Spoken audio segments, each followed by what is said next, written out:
One of the basic things that we're interested in hydrogeology is the flow of water through the subsurface. We're also interested in surface flows, and here we see an example of water flowing downhill through a culvert. This is basically flowing from high elevation to low elevation. The general principle here, though, is that water is flowing from high energy to low energy. So in order to understand flow, we need to understand how to express the energy in water. So as you recall, energy is a force times a length, and we can break those basic units down to mass, length squared divided by time squared. Now if we take a unit of water, kind of a cube of water, this would have a unit volume here and it would have some mass, so kind of a block of water. Then we can imagine that block of water having three different types of energy. One would be an elevation potential energy. It's really just based on how high this block of water is above a datum. Another kind of energy is the kinetic energy that it has as a result of its velocity. And a third kind is the pressure that it has, or its energy that's derived from the pressure of the water. So to see how that works, we can imagine this block of water here. And let's just take this example of elevation potential. So there's the block and it's some elevation z above a datum that we've picked. So the elevation potential would be the mass of the block times the acceleration of gravity times g. So that's expressing the energy that we have in this block that has that mass. Well, what we'll do is say we're interested in not this particular block per se, but what's the energy per unit volume of water. So we'll divide both sides by volume. And we can think of that as the volume of this particular block. So now this is the energy per unit volume of water. Okay, well, we recognize this thing right here, mass per volume of water. So mass per volume, that's the density. So that's density of water. So we can rewrite this thing like this. The energy per unit volume is equal to the density of the water times G times Z. Okay, now I want to introduce another term, density times gravity. And I'll typically use gamma to mean density times gravity, and that equals the unit weight of the water. So density is the mass per volume, and unit weight is the weight per unit volume of water. So we can rewrite this thing like so. Unit weight times Z. And now what I'm going to do is divide both sides by unit weight. If I do that, then the unit weights cancel, and that just equals Z. So let's take a look. This thing here, this is the potential energy per unit volume normalized to the unit weight of water. And it equals the elevation right here. So we're going to say that this thing is the elevation head. And basically the way to think about it is it's the energy that's due to the potential energy of the water, and we normalize it per unit volume and per unit weight of the water. Okay? It has this convenient unit of length, and it's really just the elevation above the datum. So what we've done is to take the energy of the water due to the potential, the gravitational potential, And by normalizing it by these terms, we're able to express it in, instead of these fairly complicated units of energy, we're able to express it in the much simpler units. It just has units of length, and we can measure it just as the elevation above a datum. Okay, so that is the elevation head. And what we can do is break down and do a similar analysis for the velocity and the pressure. So we have these three components of the energy and the flow, or energy of the water. And we just looked at this one. And we can also do it for the velocity and the pressure. So what we're doing is taking, this is the actual velocity and that's the actual pressure. And we go through a simple analysis that I'm not going to do here. But it's fairly straightforward, and you can find it in your textbooks to get the velocity head and the pressure head. These things all have units of length, and they're all the energy per unit volume per unit weight, or the energy density per unit weight. And so we can add them together, the elevation head, the velocity head, and the pressure head. We add them together, and this is the total hydraulic head. Okay, this is a measure of the energy per unit volume in the water. So we said in the previous slide that water is flowing from high energy to low energy. What we can say now is that it's flowing from high hydraulic head to low hydraulic head. So here's this will end up being the driving principle that we'll use to understand how water flows in the subsurface and in the surface. Okay, so let's take a look at this now. Here's the total hydraulic head, and we'll be doing a lot of applications in groundwater. And in general, velocity, the velocity of water can range over a broad range. At the ground surface, you might have velocities of 1 meter per second fairly easily, but in the subsurface, the velocities are going to be more like 1 meter per day. So that'll make a big difference, because for this guy here, for the velocity head, we're taking the velocity and we're squaring it. So that will make a small number very small. So let's take a look. We have the velocity head for flow of 1 meter per day in the groundwater. So velocity head is v squared over 2g. So we have 1 meter per day, and we have to square that. So we square that, like so. And then we divide it by 2, and g is 9.8 meters per second squared. Okay, and now we've got to get the units straight. So we have 1 day is 86400 seconds, and we have to square that. So we square the 86400, we get seconds squared, and now the units work out. So we cancel that day squared and that day squared, and the second squared and second squared canceled out, and this meter cancels with one of those meters. And then if we go and punch this into the calculator, what we get is a really small number, because see this number? That's a pretty big number, and if we square it, we get a really big number, but it's in the denominator. So if we do this out, what we end up with is 5 times 10 to the minus 12 meters. Well, that's really, really small. I think that's smaller than an atom. So the velocity head that is due to the flow of water in an aquifer is a really small number. And so we'll just generally ignore that. So when we do analysis of surface water, we have to keep all three of these terms, because the surface water velocity is going to be high enough so that it'll contribute in an important way.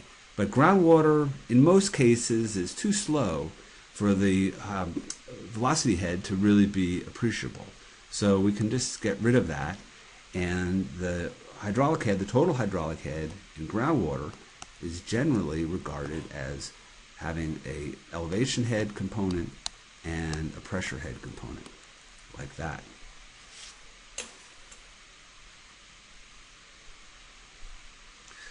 Okay, so let's take an example of the hydraulic head distribution in a static column of water. So imagine this is a beaker of water here. There's no flow in that water, and so we expect that the hydraulic head there will be equal to 0. So the elevation head, if this is the datum, the elevation head is simply the elevation above the datum. So if we're starting out at 0 here, the elevation head is 0 here, and it increases, and it has a slope of 1. The pressure head, well, the pressure is going to be equal to 0 right here, right at the surface. So the pressure head is equal to 0 right here, and the pressure will increase linearly with depth. So pressure head is increasing as we go down, and then the total head will be the sum of these two. So if we add this line and this line together, we get that. And here's the formula for total head, and the purple line is a plot of the total head. And so you can see that the total head equals this value throughout the height of this column. It's the same head everywhere, and since water is flowing from high head to low head, and the head is the same everywhere, there is indeed no flow in this column. Okay, so let's try this again. Here's another column, and I want to determine the total head and the elevation head and the pressure head at that point, right at the bottom of this column. So this is the datum, and the total head is that. It's the height above the datum. And so it looks like the total head would be h is equal to 4.5 meters. The elevation head, though, is right here. That's the elevation to our measurement point. That's Z, and that's 1 meter. And the pressure head is equal to this height, and that's the pressure head there, and that equals 3.5 meters. Okay, so 3.5 plus 1 is 4.5.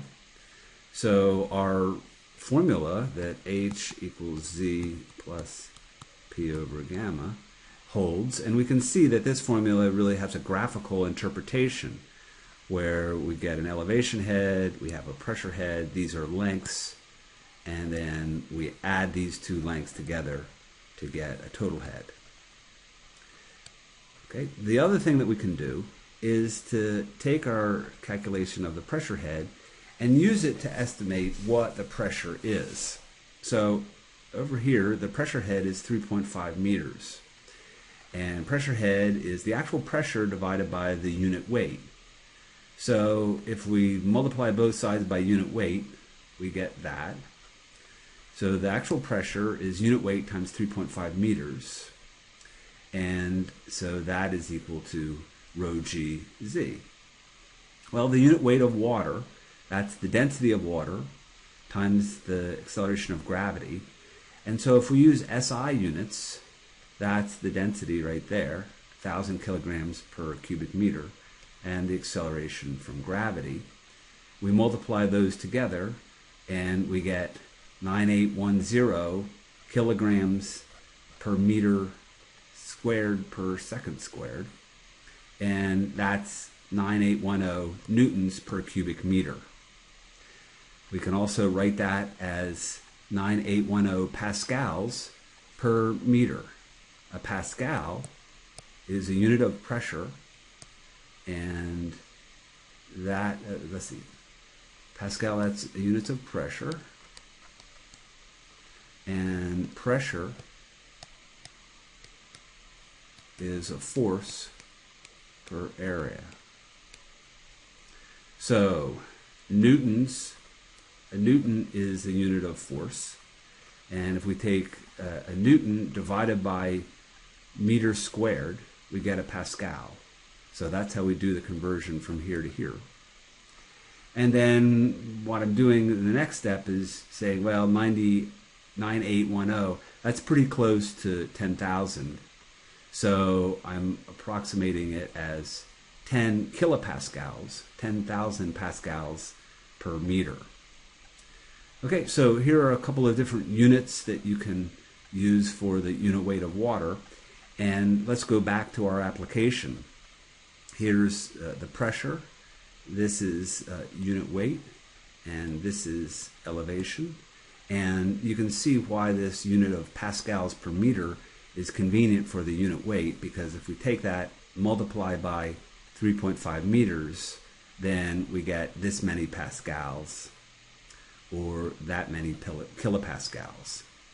So the pressure of the water down here, where we have 3.5 meters of pressure head, is equal to 34.5 kilopascals of pressure.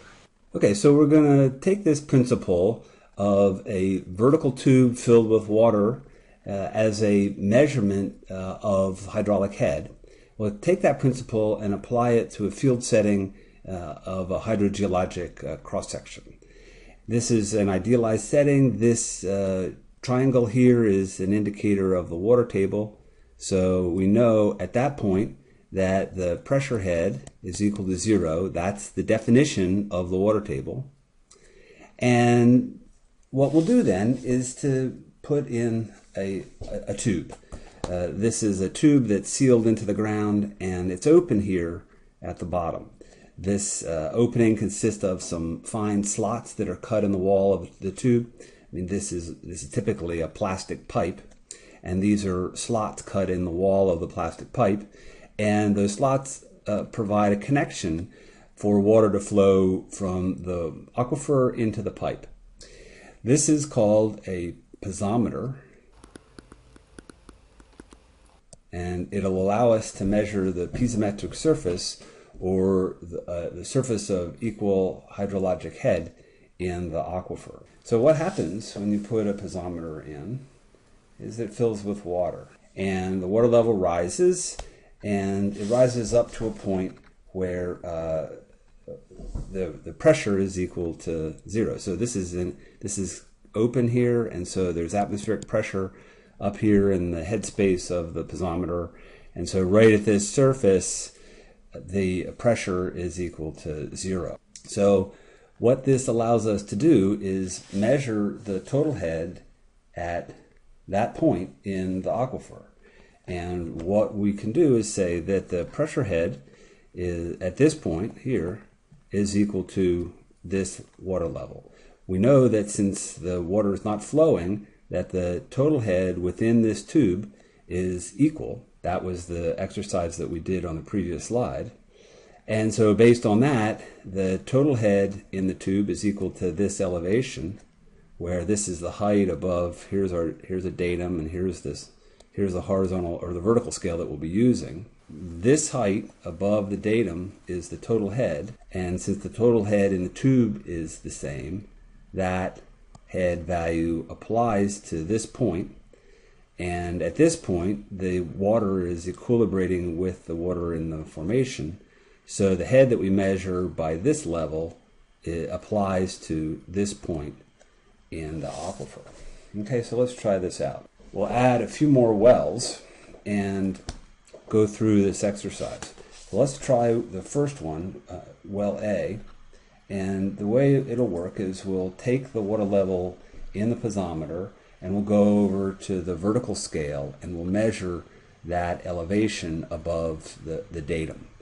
And that looks like 4.3 meters. So that's the total head that applies to the screen right there. Essentially it's going to apply right there. So 4.3 meters.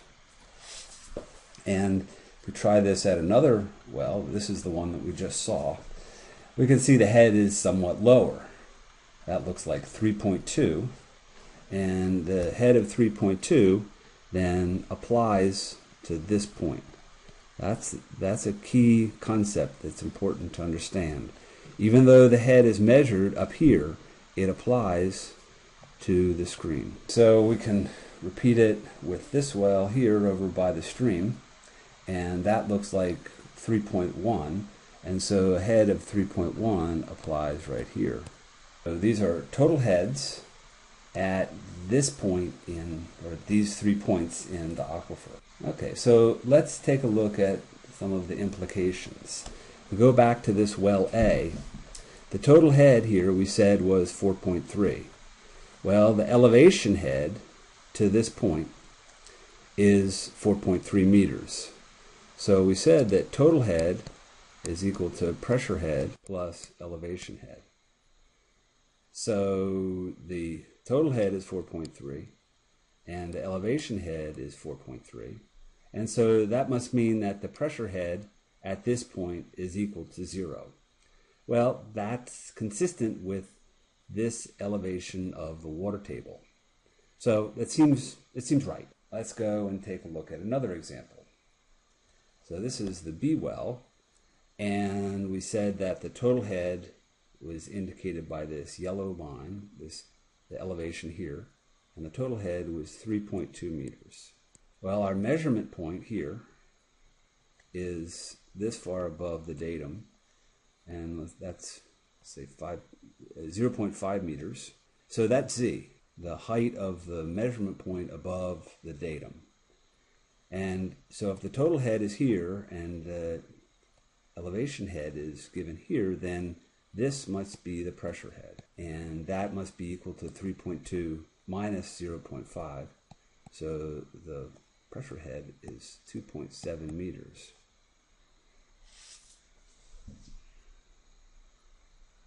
Okay, so that's an example. Now what I've done is to change the scale here.